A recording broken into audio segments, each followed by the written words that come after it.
November 20th, 1943. Tarawa Atoll, Gilbert Islands, Marine Corps. Private First Class.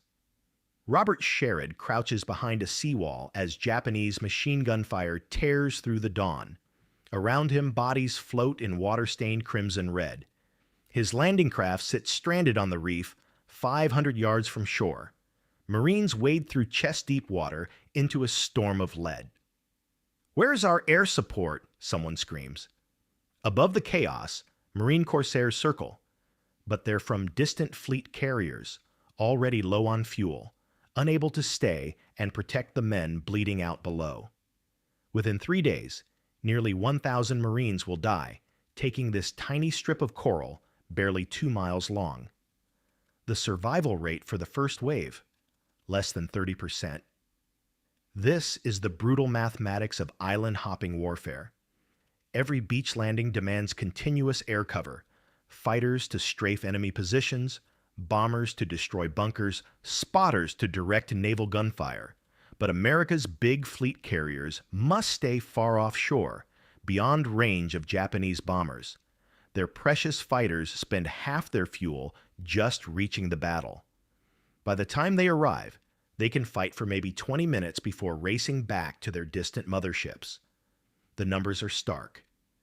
At Tarawa, Marines receive air support in 15-minute windows. Between strikes, they're on their own, pinned down, bleeding, dying. Naval commanders watch helplessly as their troops get slaughtered, knowing their carriers are too valuable to risk closer. Admiral Raymond Spruance's after-action report is brutal. Lack of continuous close air support cost us hundreds of lives we didn't need to lose. What the Marines at Tarawa don't know is that 1,400 miles away, a solution is already taking shape. It's being built not by admirals or naval architects, but by a 60-year-old industrialist who has never designed a warship in his life. His plan is so radical that Navy brass call it reckless, wasteful, and tactically unsound. They're building what sailors will mockingly call Woolworth carriers, cheap, disposable aircraft carriers that shouldn't work. Carriers built on merchant ship hulls. Carriers that violate every principle of naval engineering.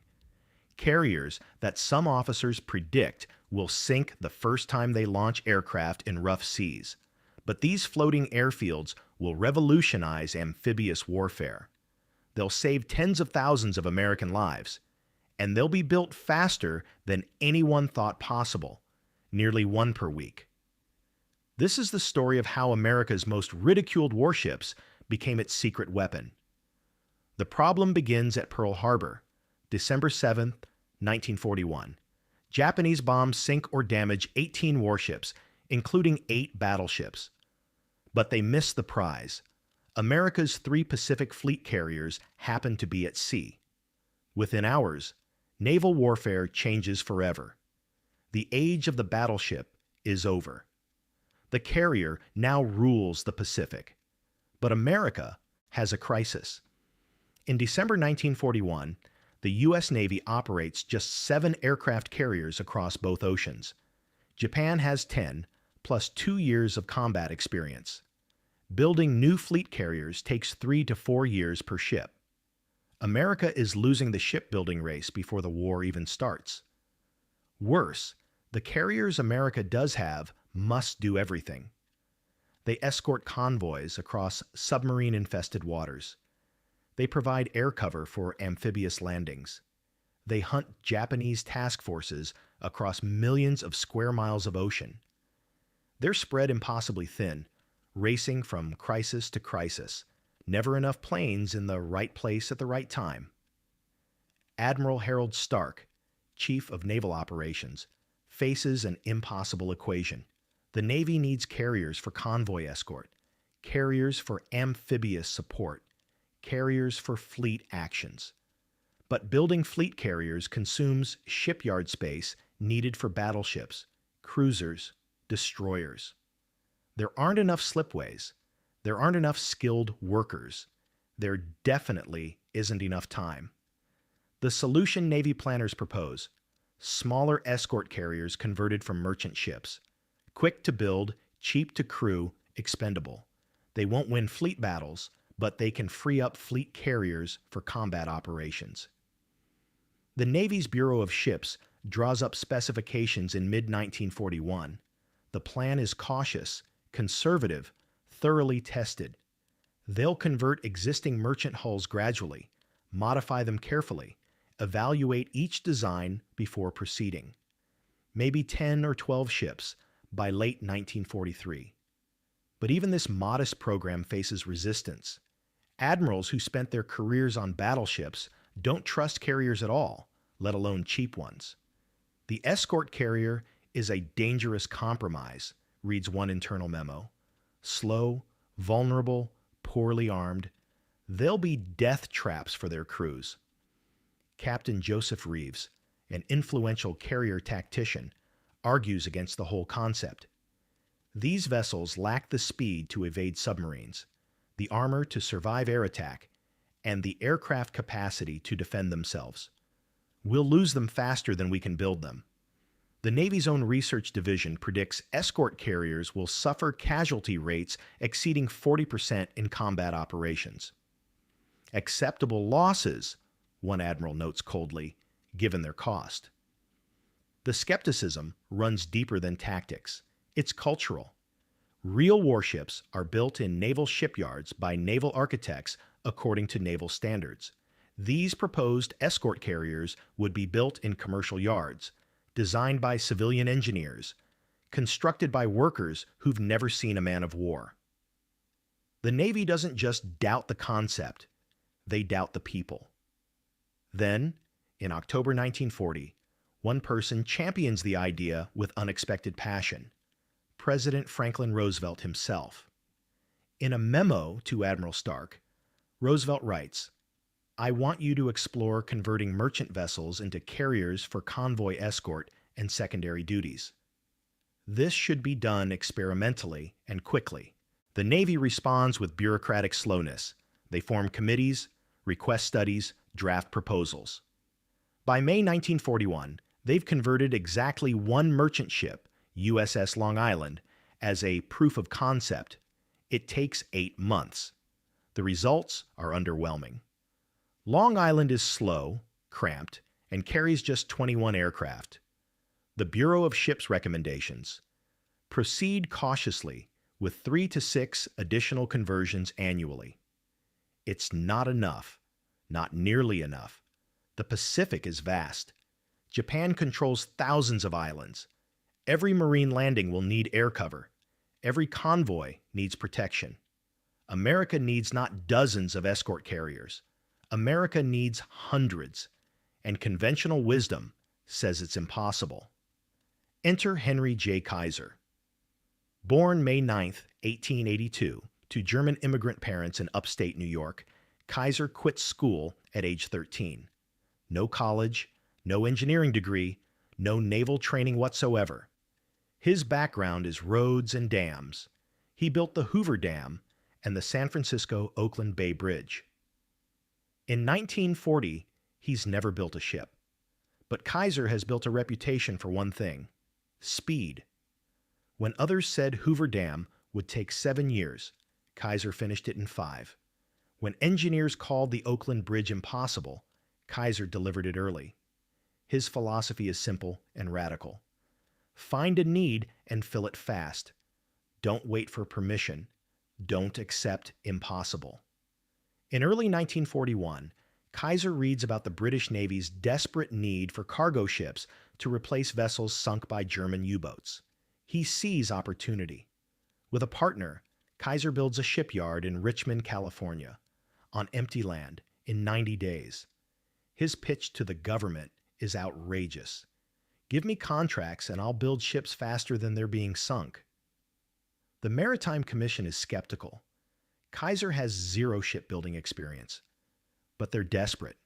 They give him a trial contract, 30 cargo vessels. Kaiser stuns everyone by delivering the first ship in 110 days. The industry average, 240 days.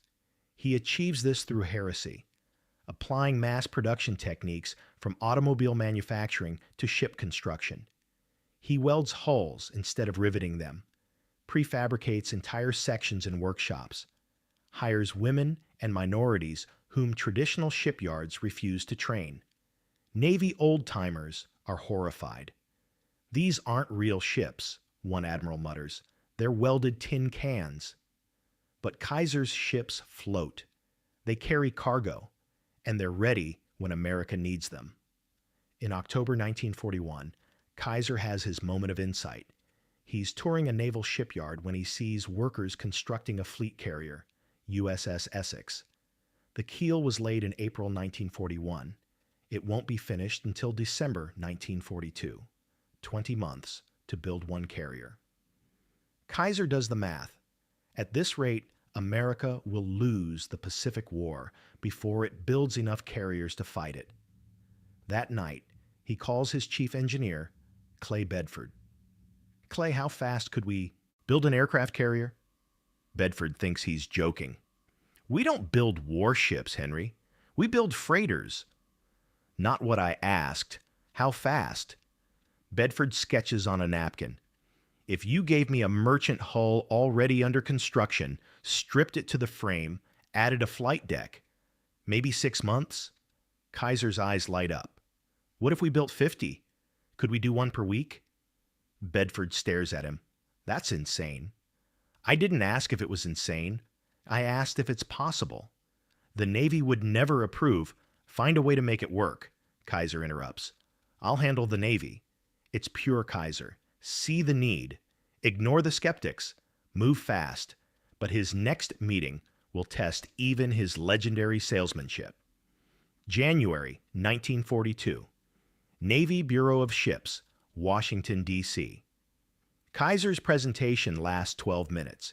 He unfolds blueprints across the conference table, drawings that aren't even finished, dimensions penciled in the margins. His proposal: convert 50 merchant ship hulls into escort carriers. Build them all simultaneously at his Vancouver, Washington shipyard. Deliver one carrier per week starting April 1943. The room erupts. "One per week?" Captain Edward Cochrane, head of the Bureau of Ships, doesn't hide his disbelief. "Mr. Kaiser, we took 8 months to convert USS Long Island. You're proposing 50 ships in 50 weeks?" "That's correct." "That's impossible." Kaiser doesn't blink. "Your shipyards use traditional naval construction. I use industrial mass production. Different methods, different timeline." Rear Admiral Samuel Robinson leans forward. "Mr. Kaiser, have you ever built a warship?" "No, sir." "Have you ever designed a flight deck? Arresting gear? Aircraft elevators?" "No, sir." "Then what exactly qualifies you to build 50 aircraft carriers?" Kaiser meets his eyes. "I deliver what I promise, when I promise it." The admirals exchange glances. Several shake their heads. Captain Cochrane tries diplomacy. "Mr. Kaiser, your enthusiasm is admirable, but carrier construction is enormously complex. There's catapult synchronization, aviation fuel storage, ammunition handling, arresting wire tension. I'll hire naval architects to handle technical specifications."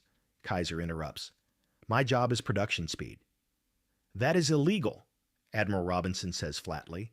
"Warship construction requires Navy oversight at every stage. Inspections, approvals, modifications. You can't just build them like cargo ships."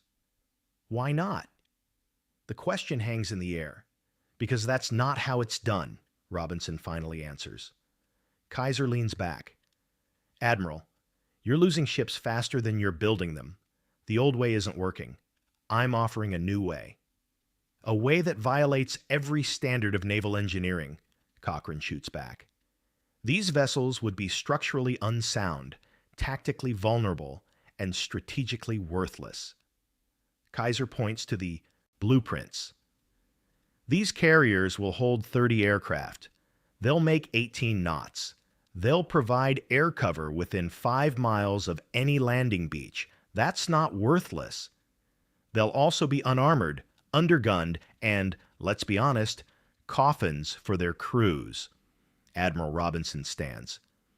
Gentlemen, I appreciate Mr. Kaiser's enthusiasm, but this proposal is reckless. I recommend we continue our current conversion program at a responsible pace. The room murmurs agreement. Kaiser gathers his blueprints slowly. How many Marines died at Wake Island because we didn't have air cover? Silence. How many ships have we lost to U-boats because our convoys sailed without air protection? How many will we lose next month? Next year? He walks to the door, turns back. You can build 12 carriers your way, or 300 my way. Your choice. The meeting ends. Admiral Robinson's report, stamped confidential and filed the next day, concludes, Kaiser's proposal is tactically unsound and operationally dangerous. We do not recommend proceeding. But one copy of that report reaches a different desk. February 1942, the Oval Office. President Roosevelt reads Admiral Robinson's rejection letter, then sets it aside. Harold, explain to me why we're saying no to 300 aircraft carriers. Admiral Stark shifts uncomfortably. Sir, Kaiser's proposal is extremely unconventional. That's not what I asked. Stark chooses his words carefully. The Bureau of Ships has concerns about structural integrity, combat survivability, and crew safety. These vessels would be built to merchant standards, not naval standards. Would they carry aircraft? Yes, but would they provide air cover for convoys and landing forces? In theory, yes, but the Navy strongly believes... Roosevelt raises his hand. Harold, we're losing this war. Japanese carriers just bombed Darwin. Singapore fell. We've lost the Philippines. I don't need perfect carriers. I need carriers now. He pushes the rejection letter back across the desk. Tell your Bureau of Ships to find a way to say yes. 3 weeks later, Admiral Stark returns with a compromise. The Navy will approve Kaiser's plan, with conditions. Naval architects from Gibbs and Cox will design the ships. Navy inspectors will monitor construction, and the first vessel must pass sea trials before any additional ships are authorized. Kaiser accepts immediately, but the skepticism doesn't end with approval. It intensifies. March 1942, Kaiser Vancouver Shipyard, Washington. Captain Joseph Reeves tours the construction site with a team of naval inspectors. What he sees horrifies him. Workers are welding massive hull sections together rather than using proper rivets. Prefabricated modules arrive by rail from inland factories. The assembly line looks less like a shipyard and more like an automobile plant. This is madness, Reeves mutters to his deputy. These ships will fall apart in the first storm. He's not alone in his doubts. When word spreads through the Navy about Kaiser's methods, the jokes start immediately. Sailors dub the escort carriers Jeep carriers. Cheap, disposable, barely adequate. Others call them Woolworth carriers, after the five and dime stores. The most cutting nickname, CVE, officially stands for Carrier Escort, but sailors joke it means combustible, vulnerable, expendable. June 1942, Bureau of Ships Technical Conference. Captain Edward Cochrane presents the Bureau's preliminary assessment of Kaiser's construction methods. Gentlemen, we have significant concerns. These vessels lack armor plating. They have inadequate subdivision for damage control. Their hulls are welded, not riveted, which creates structural weak points, and they're being built by workers with no naval shipbuilding experience. Admiral Robinson nods grimly. Casualties. We estimate 30 to 40% loss rates in combat operations. The room erupts in heated debate.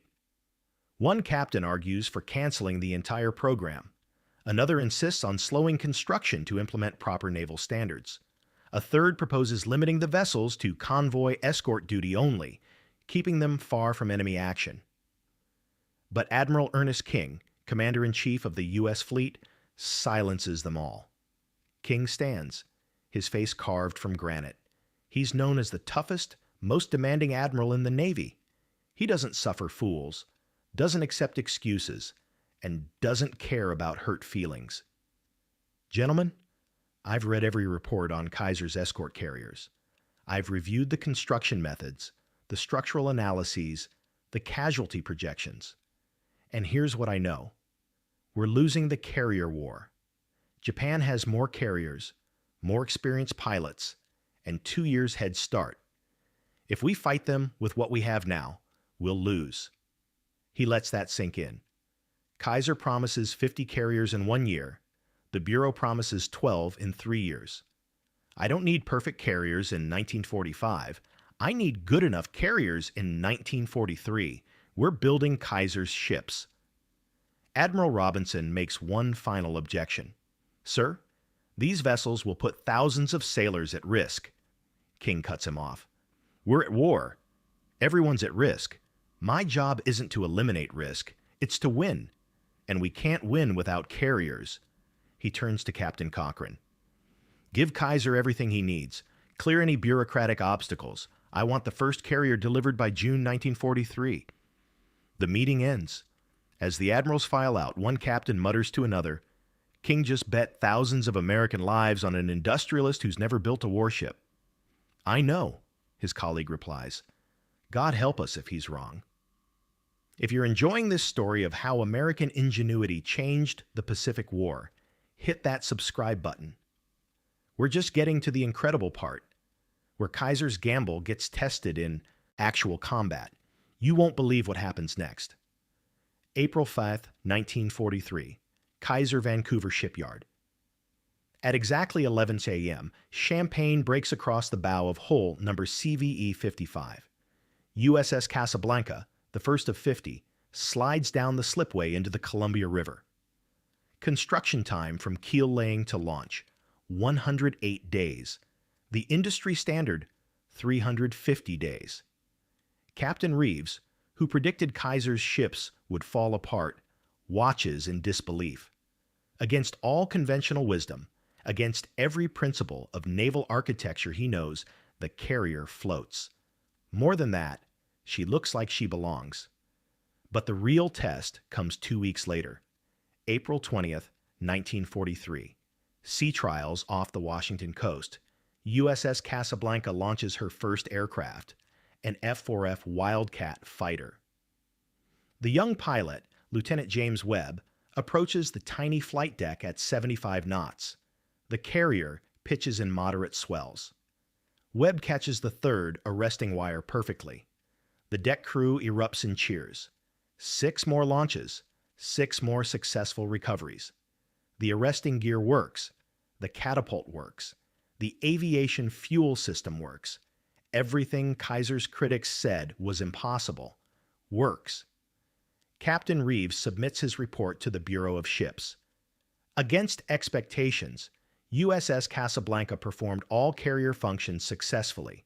Recommend proceeding with full production. The Navy's gamble has paid off, but nobody knows yet what these ships can actually do in combat. 8 weeks later, they find out. July 8th, 1943, Kaiser Vancouver launches CVE-60. By August, they're launching 1 carrier per week, exactly as promised. Between April 1943 and July 1944, Kaiser delivers 50 escort carriers, an average of 1 every 8 days. The numbers are staggering. It took American shipyards 9 months to convert 1 escort carrier in 1941. Kaiser builds 50 in 14 months. It's the greatest shipbuilding achievement in naval history. But building them is one thing. Fighting them is another. November 20th, 1943. Gilbert Islands operation. 4 escort carriers, USS Liscombe Bay, USS Coral Sea, USS Corregidor, and USS Nassau, provide air support for Marines landing on Tarawa and Makin atolls. For the first time in Pacific warfare, ground troops have continuous air cover from carriers stationed just 5 miles offshore. Marine Corps, Captain Robert Sherrod, the same man who survived the Tarawa landing, watches F-4F Wildcats from the escort carriers strafe Japanese positions every 10 minutes. It's like having our own private air force, he writes in his journal. The fighters are always there when we need them. The statistics tell the story. At Tarawa, where fleet carrier support was intermittent, Marine casualties exceed 30% in the first wave. At Macon, with escort carriers providing continuous close air support, casualties drop to less than 10%.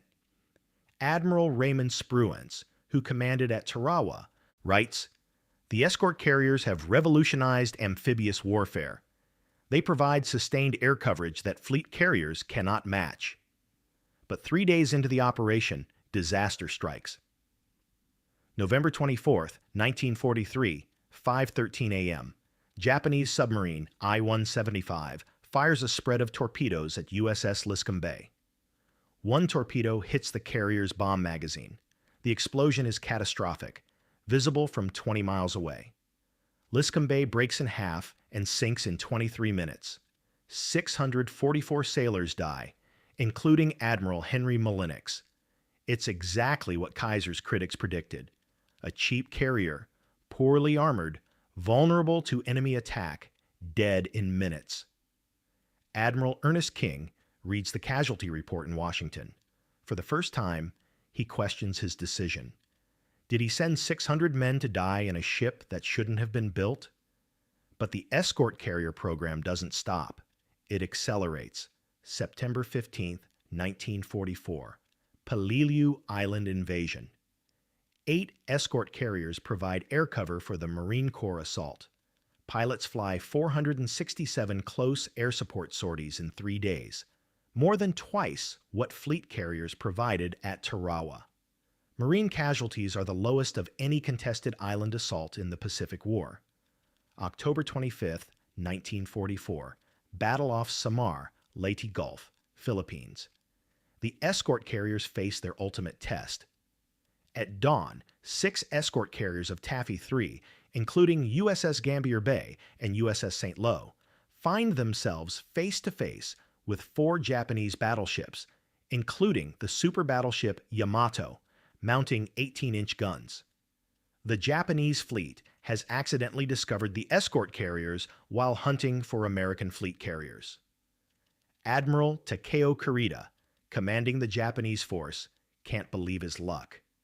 These are the small, vulnerable carriers everyone mocks, Woolworth carriers, expendable ships with minimal armor and defensive armament.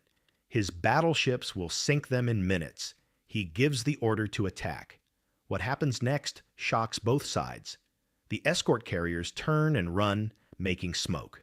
But their aircraft, Wildcats and Avengers launched moments before the battle, attack the Japanese ships relentlessly. Pilots make bombing runs even after their ammunition is exhausted, diving at Japanese ships to distract them, to disrupt their firing solutions, to buy time. Lieutenant Commander Edward Huxtable from USS Gambier Bay leads his squadron directly at the battleship Yamato. His plane is hit by anti-aircraft fire, but he presses the attack. Japanese gunners watch in disbelief as the burning American aircraft keeps coming, keeps diving, keeps fighting. Lieutenant Paul Garrison from USS St. Lo radios as his ammunition runs dry. "I'm out of bullets. I'm going to drop my landing gear and strafe them with my propeller." He's joking. Gallows humor in the face of death. But the desperation in his voice is real. For 2 hours and 40 minutes, the escort carriers and their aircraft fight a running battle against overwhelming odds. The Japanese are confused. These are supposed to be cheap, disposable carriers, yet they're fighting like fleet carriers. The ferocity of the defense makes Kurita believe he's actually facing fleet carriers from Halsey's Third Fleet. At 9:11 a.m., USS Gambier Bay takes multiple hits from Japanese cruisers and sinks, the only U.S. carrier sunk by surface gunfire in the entire war. Over 800 sailors go into the water. At 10:51 a.m., a Japanese Zero fighter, damaged and unable to return to base, deliberately crashes into USS St. Lo's flight deck. It's the first organized kamikaze attack of the war. St. Lo explodes and sinks in 30 minutes. 113 sailors die. But the Japanese fleet withdraws. Admiral Kurita, convinced he's facing a superior force, orders his ships to retreat. He doesn't know he just abandoned a battle he was winning. He doesn't know the carriers he fought were the same Woolworth carriers naval strategists dismissed as worthless. The escort carriers saved Lady Gulf. They saved the invasion. They saved tens of thousands of American soldiers and Marines who would have been slaughtered if the Japanese fleet reached the landing beaches. Admiral Chester Nimitz, Commander-in-Chief of the Pacific Fleet, later writes, "The escort carriers fought with a courage and effectiveness that exceeded all expectations. They proved that valor matters more than tonnage." The survivors of USS Gambier Bay and USS St. Lo are rescued over the following days. Many spend 48 hours in the water, fighting sharks, watching shipmates die from wounds and exposure. Seaman First Class Glendon Keeler from USS St. Lo, pulled from the water after 2 days, tells his rescuers, "We were in the cheapest ship in the fleet. We all knew it. But when the Japs came, we fought like we were in the finest battleship ever built." Final statistics from Lady Gulf. American losses: 2 escort carriers, 2 destroyers, 1 destroyer escort Japanese losses, 3 battleships, 1 fleet carrier, 3 light carriers, 6 heavy cruisers, 4 light cruisers. Result: decisive American victory. Japan's surface fleet is destroyed as an effective fighting force.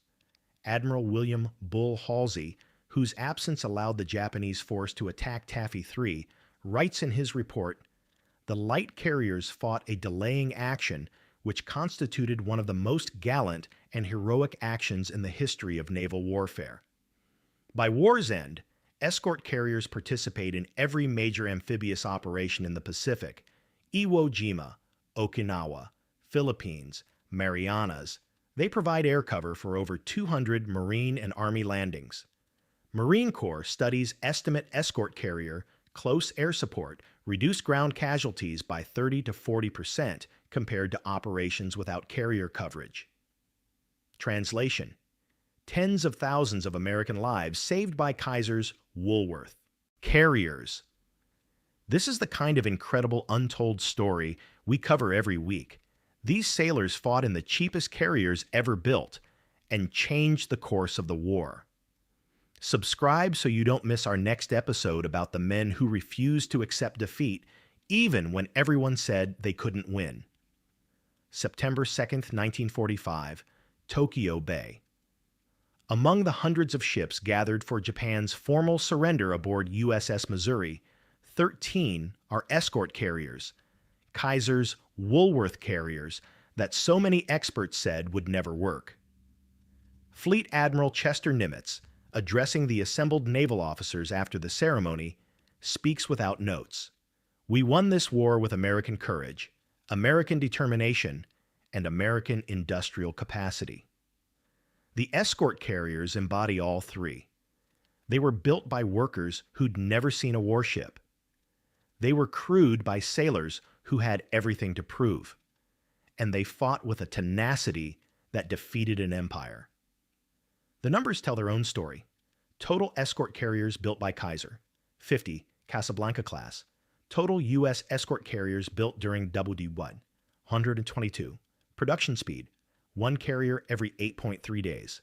Combat deployments: all major Pacific operations from 1943 to 1945. Ships lost in combat: 6, 4.9% loss rate, far below Navy predictions of 30-40%.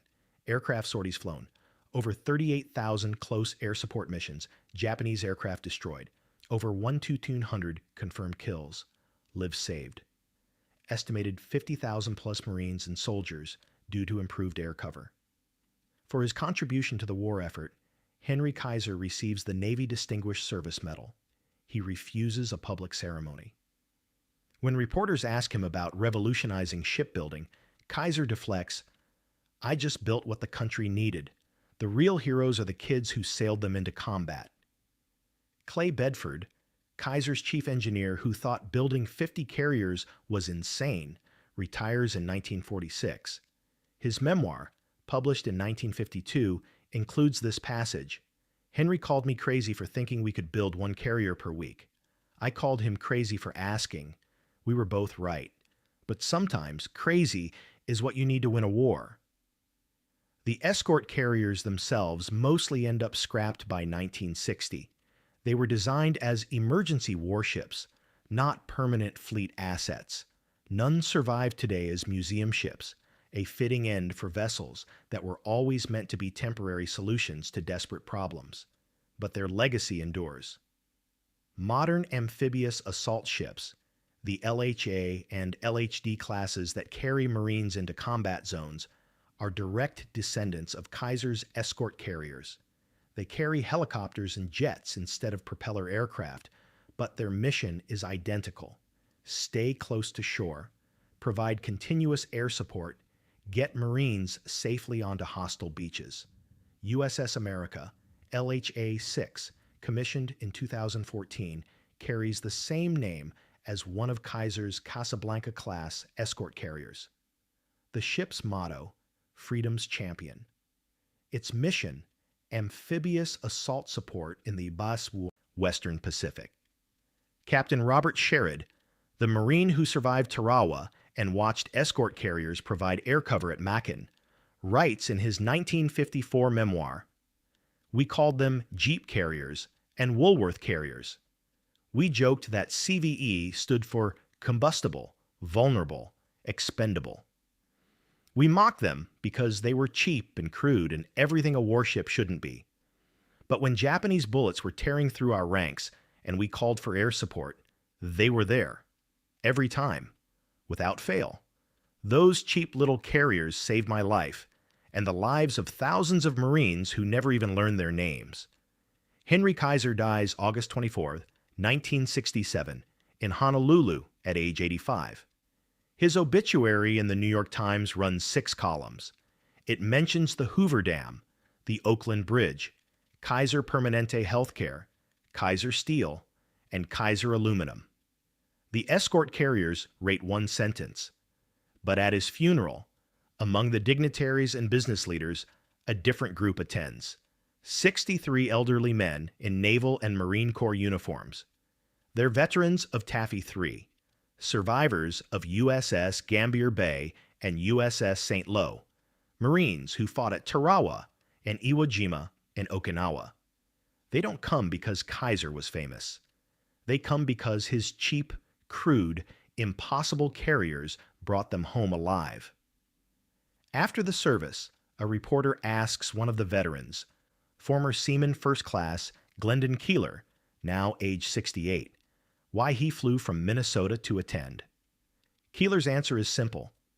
Henry Kaiser never wore a uniform, never fired a shot, but he saved more American lives than most generals. The least I could do was say thank you. The escort carriers proved that sometimes the best solution isn't the perfect solution. Sometimes it's the fast solution, the cheap solution, the solution everyone says is impossible. Sometimes winning requires building ships that shouldn't work, crewed by sailors who refuse to accept defeat, fighting battles they're not supposed to win. Sometimes crazy is exactly what you need.